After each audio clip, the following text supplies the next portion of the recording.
Bonjour les enfants, c'est la séance d'expression orale. Je vous invite, mes chers élèves, à écouter l'histoire qu'on a déjà vue. Le voyage de Flosko, chapitre 4. Pour bien répondre à quelques questions. Le voyage de Flosko, épisode 4. À la gare de Marseille, une voiture à cheval attend le monsieur Sévère et Flosko. Elle les dépose dans le port devant un grand voilier. « Nous habitons sur ce bateau, » dit l'homme.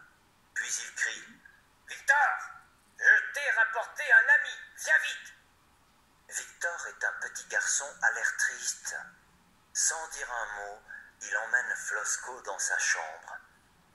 Une chambre pleine de jouets. « On m'appelle Pagaillou, » dit Flosko. « Alors je te préviens, si tu me demandes de ranger ta chambre, ça va être la pagaille. » Mais Victor ne demande rien. Il s'assoit sur son lit et il attend. « Veux-tu jouer aux petits chevaux ?» demande Flosko. Victor ne répond pas. On dirait qu'il n'a même pas entendu. Flosko n'y comprend rien. Pourquoi Victor ne parle-t-il pas? Flosko ouvre grand les yeux, tord son nez, soulève ses épaules. Tiens, Victor le regarde. Alors Flosko refait tous les gestes qui font rire son père et sa mère. Il prend le sac de billes et patatras, toutes les billes dégringolent. Il attrape un livre sur l'étagère, boum! Le livre lui tombe sur les pieds. Tiens, Victor sourit. Il ouvre le coffre à jouets. Aïe, il se pince les doigts. Victor sourit un peu plus. Il ramasse une balle. Flan, le voilà à plat ventre par terre. Victor éclate de rire. Alors, jusqu'au soir, ils jouent tous les deux à faire des grimaces, des farces. Ils font semblant d'être des acrobates, des clowns, des polichinelles. Jamais Victor ne s'est autant amusé. Et le lendemain encore, et pendant des jours, jamais le bateau n'a été aussi gai. Les enfants qui jouent sur le quai entendent ces rires. Ils appellent. « On peut venir jouer chez toi? Tu veux venir jouer avec nous ?» Victor a trouvé des amis. Flosko comprend que son travail est terminé. « Au revoir, Victor. » Et son sac sur le dos, il descend le pont du voilier et se prend les pieds dans les cordages. Très bien les enfants. Où se passe la scène? Avant de répondre à cette question, on écoute la première partie.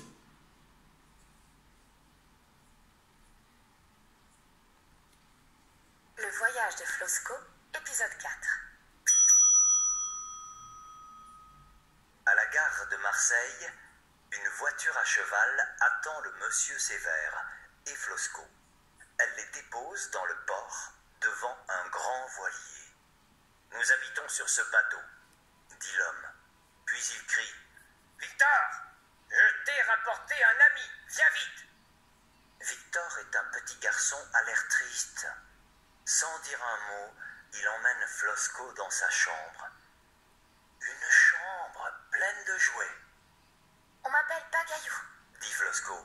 « Alors je te préviens, si tu me demandes de ranger ta chambre, ça va être la pagaille. » Mais Victor ne demande rien. Il s'assoit sur son lit et il attend. « Veux-tu jouer aux petits chevaux ?» demande Flosko. Victor ne répond pas. On dirait qu'il n'a même pas entendu. Flosko n'y comprend rien. Pourquoi Victor ne parle-t-il pas? Très bien les enfants. Où se passe la scène? Où se passe la scène?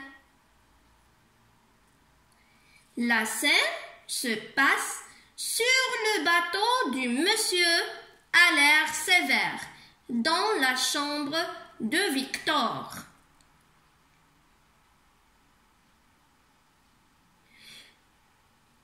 Le père de Victor se fait du souci pour Victor? Comment le sait-on? Le père de Victor se fait du souci pour Victor. Comment le sait-on?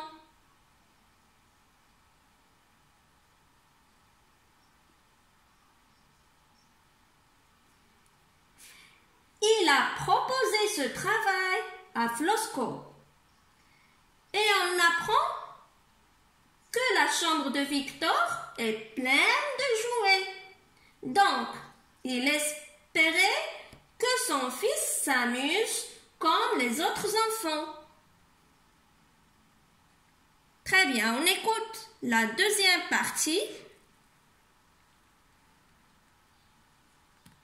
Flosko ouvre grand les yeux, tord son nez, soulève ses épaules.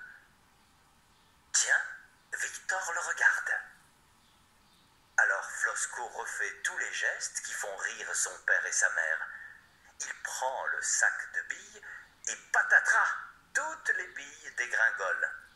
Il attrape un livre sur l'étagère, boum! Le livre lui tombe sur les pieds.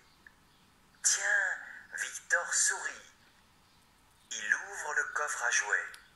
Aïe, il se pince les doigts. Victor sourit un peu plus. Il ramasse une balle. Flan, le voilà à plat ventre par terre. Victor éclate de rire. Très bien les enfants. Pourquoi Victor rit-il à Flosko? Pourquoi Victor rit-il à Flosko? Victor rit parce que les maladresses de Flosko sont trop énormes. Flosko est comique. Il ne fait rien de normal. On continue notre histoire. Alors, jusqu'au soir, ils jouent tous les deux à faire des grimaces, des farces. Ils font semblant d'être des acrobates, des clowns, des polichinelles. Jamais Victor ne s'est autant amusé. Et le lendemain encore, et pendant des jours, jamais le bateau n'a été aussi gai. Les enfants qui jouent sur le quai entendent ces rires. Ils appellent. On peut venir jouer chez toi? Tu veux venir jouer avec nous? Victor a trouvé des amis. Flosko comprend que son travail est terminé. Au revoir, Victor. Et son sac sur le dos, il descend le pont du voilier et se prend les pieds dans les cordages. Très bien les enfants. Pourquoi Flosko pense-t-il que son travail est terminé? Pourquoi Flosko pense-t-il que son travail est terminé? Flosko a fait rire Victor et lui a permis de se faire des amis qui vivent près de chez lui. Maintenant, il va continuer de s'amuser avec eux et d'être gai. Victor a besoin d'amis, bien à lui. Pas de quelqu'un rapporté par son père. J'espère que vous avez bien compris cette histoire, les enfants. Au revoir.